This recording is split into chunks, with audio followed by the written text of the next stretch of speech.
Visit thehonestcarpenter.com and get your home-related questions answered by a trade expert. Hey everybody, I'm Ethan James with thehonestcarpenter.com, and in this video I'm going to show you how to do a little furniture repair.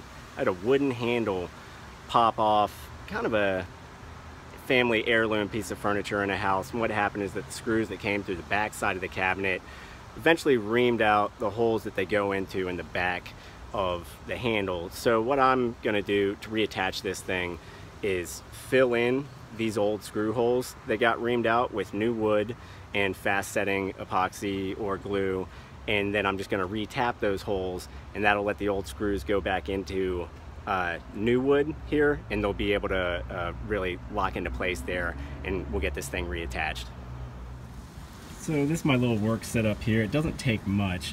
What I needed to do was just fashion just little odd pieces of wood that I could glue into these holes. To do that, I just use either a chisel or even like a flathead screwdriver, a hammer, to break off pieces of new wood just from a little piece of scrap molding that I have here. They don't have to be really big, and they don't have to be shaped perfectly, though it helps. I'm just using what I have.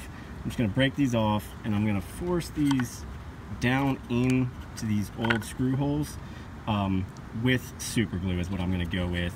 And then I'm just going to carefully, once they're set, I'm going to cut this piece of wood flush with the back side of the handle here, and just make sure it's really firmly glued in there.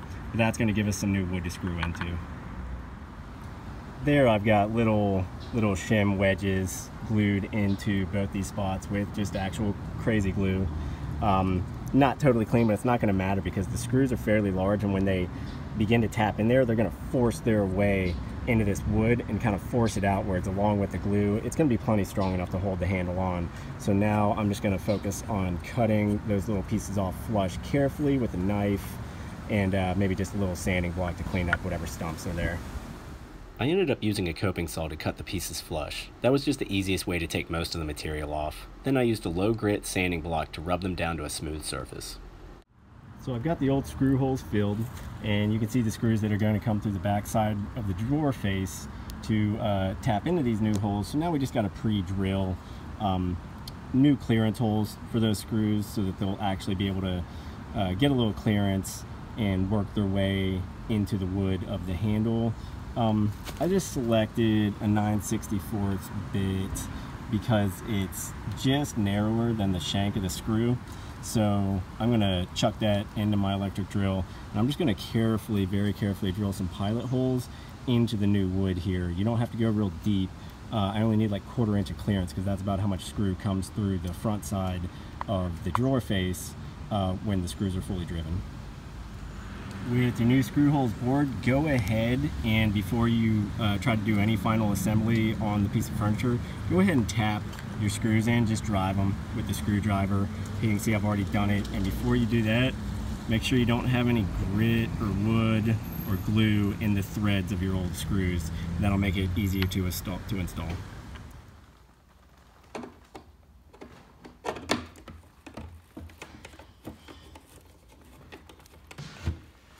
There you can see I got the handle reattached there. It's getting firm. I didn't split any wood because we pre-drilled. Just make sure you're pre-drilling and carefully driving that screw. Listen for any stress in the wood. It'll make little creaking, cracking sounds or something. Back off if that's the case, and probably pre-drill a little bit larger. With that handle, it's firmly reattached. And I'll show you one other thing. The same repair works with hinges as well. Here we got a toy chest lid. Popped one of the hinges off, and just same thing, it had reamed out the screws, and the screws are really quite small, so just went in, do the same little wood patch there with glue, retap the holes, drive the screws, and the screws will really just force whatever wood is in there out, and the threads will bite their way in, and the glue will hold everything in place. So that's it. Thanks for watching the video. Please hit like and subscribe below, and for more tips and articles, check out thehonestcarpenter.com. Thanks. We're now offering live video consultations and phone consultations to homeowners nationwide. To get your most important home-related questions answered by a trade expert, just visit thehonestcarpenter.com.